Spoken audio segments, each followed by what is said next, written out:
Isinagawa ngayong Lunes ang regular na Monday Flag Raising Ceremony sa Camp Brigadier General Rafael T. Crame sa pangunguna ni Acting Chief PNP, Police Lieutenant General Jose Melencio Nartates Jr. Sa kanyang mensahe, ipinaabot ni Police Lieutenant General Nartates Jr. ang taos-pusong pasasalamat sa buong hanay ng kapulisan sa kanilang masigasig na pagbabantay at pagpapanatili ng kaayusan at seguridad, lalo na sa mga isinagawang rally at kilos protesta sa mga nakaraang araw. Binigyang diin din niya ang kahalagahan ng bagong inilunsad na Unified 911 System na layong mas mapabilis at mapag-isa ang emergency response services sa buong bansa. Sa pagtatapos ng kanyang panayam, muling hinimo ni Police Lieutenant General Nartates Jr.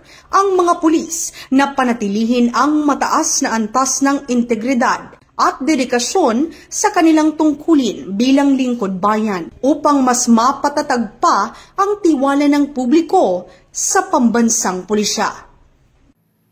I extend my heartfelt congratulations to our personnel for your recent accomplishments and for keeping our community safe, especially the way you all handled the protest rallies across the country, showing maximum tolerance while ensuring public safety. Noong nakaraang linggo ay inilunsad din natin ang Unified 911 System kasama ng ating DILG. Noon, kailangan pang kabisaduhin ang iba't ibang numero para sa iba't ibang klaseng serbisyo. Ngayon, isang numero na lang ang kailangan. Kailangan natin tandaan, isang numero na lang, 911. Simple, malinaw at mabilis.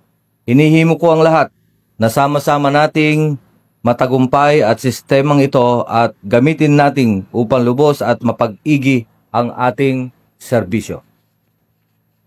As we move forward, I urge all of you to continue performing your duties with dedication and professionalism.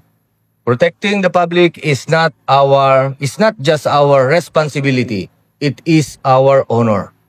Always observe the highest standards of conduct, exercise fairness and restraint, and remember that the trust of the people is our asset.